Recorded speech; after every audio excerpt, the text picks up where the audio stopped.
स्वागत है आप सभी लोगों का हमारे इस नए वीडियो में, जिसमें हम आज बात करने वाले हैं मुगल एम्पायर में किन्नरों के बारे में। आपको ये जानकर आश्चर्य होगा कि मुगल एम्पायर में किन्नरों को बहुत इम्पोर्टेंस और रिकॉग्निशन प्राप्त थी। मुगल एम्परर्स के फोर्ट और पैलेसेस में किन्नरों को रखने के पीछे कई कारण हैं। वैसे ये एक ऐतिहासिक प्रश्न है और इसका सीधा उत्तर नहीं है, लेकिन इसके कुछ संभावित कारण जो हो सकते हैं, आज हम आपको वही बताने जा रहे हैं। तो इस वीडियो को अंत तक देखते रहें और हमारे चैनल को शेयर और सब्सक्राइब जरूर करें।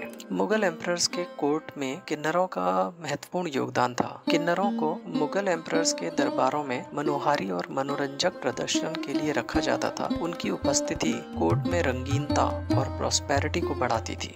उनको नाचने और मनोरंजन के लिए बुलवाया जाता था। वे गायन, नृत्य और नाटक में माहिर थे और आमतौर पर कलाकारों के साथ मुगल एम्परर्स के दरबारों में प्रदर्शन करते थे। इसके अलावा किन्नरों की उपस्थिति मनोरंजन का एक रूप मानी जाती थी और इससे कोर्ट की रंगीनता बढ़ती थी। किन्नरों को भारतीय सामाजिक और धार्मिक मान्यताओं में विशेष स्थान मिलता है। वे तीसरे लिंग के रूप में सम्मानित होते हैं। मुगल एम्परर्स ने इस सामाजिक मान्यता का सम्मान किया और किन्नरों को अपने दरबारों में शामिल किया। किन्नरों की उपस्थिति मुगल संस्कृति में कला और साहित्य के माध्यम से मजबूत हुई। किन्नरों की शायरी, गीत और कविताएं मुगल साम्राज्य में उत्कृष्ट मानी जाती थी। इन्हें काव्यकार, लोकप्रिय कलाकार और उपन्यासकार के रूप में भी महत्वपूर्ण स्थान प्राप्त हुआ। यद्यपि ये कुछ संभावित कारण हैं, लेकिन निश्चित रूप से ये कहना मुश्किल है कि किन्नरों की उपस्थिति के पीछे का कारण क्या था। इसमें और भी कई अंश शामिल हो सकते हैं, जैसे कि इंपीरियल परफॉर्मेंस और display of diversity,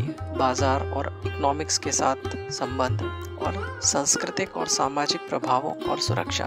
Mughal emperors ने किन्नरों को राजकुमारियों की सिक्योरिटी और डेली वर्क के इस्तेमाल के लिए भी रखा हुआ था।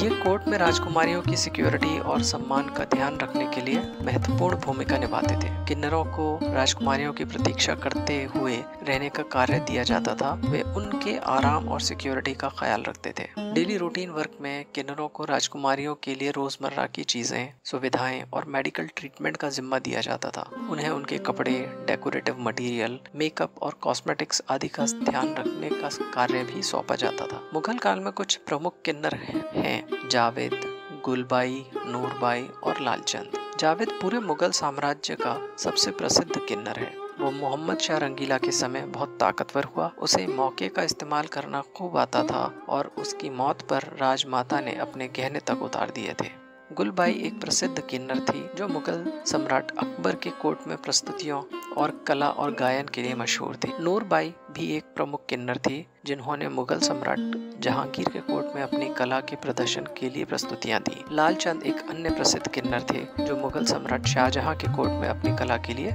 मशहूर थे। तो ये कुछ उदाहरण हैं और मुगल एम्परर्स के दरबारों में अन्य किन्नर भी मौजूद थे जो अपनी कला और प्रदर्शन कला के लिए मशहूर थे। उम्मीद करते हैं आपको हमारा ये वीडियो अच्छा लगा होगा। अगर अच्छा लगा है तो इसको लाइक, शेयर और सब्सक्राइब करें। साथ ही हमारे चैनल को भी। धन्यवाद।